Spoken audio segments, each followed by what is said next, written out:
rakyat, maka engkau perdayakan mereka ya Allah. Wa man adana fakhudhu wahdan sanada.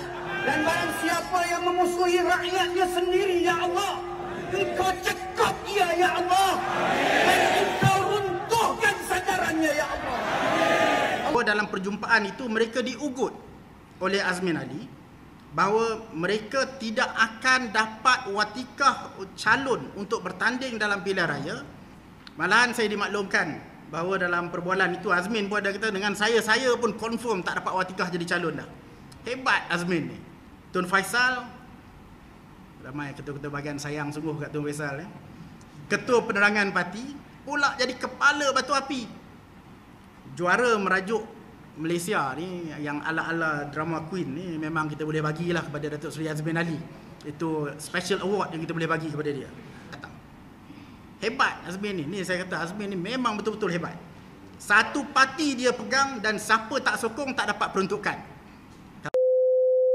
Kami pada hari ini terpaksa mengadakan sidang media untuk membersihkan nama kami dan nama 120 orang ketua-ketua bahagian lain yang turut sama menyokong apa yang kita lakukan.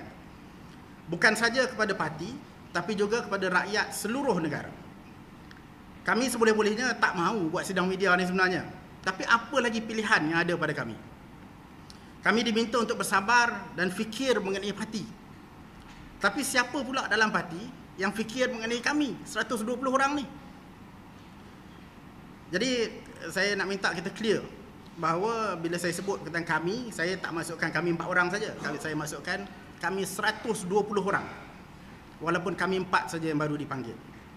Jadi dalam sidang media ini izinkan saya jelaskan kronologi sebenar apa yang berlaku.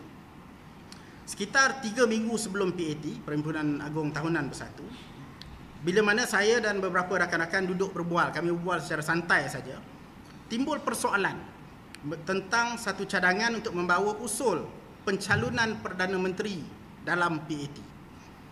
Tak ada masalah untuk kita namakan Tan Sri Presiden sebagai calon Perdana Menteri.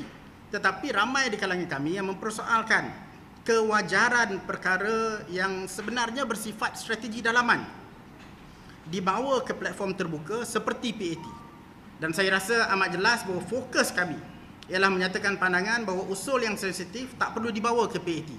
Kita build up sokongan kepada Tan Sri dan poin utamanya ialah usul yang sensitif tidak perlu dibawa ke PAT. Malahan kalau diteliti, kita siap letakkan lagi syarat bahawa Tan Sri Presiden mesti terus di depan. Di mana salahnya kandungan dokumen ini?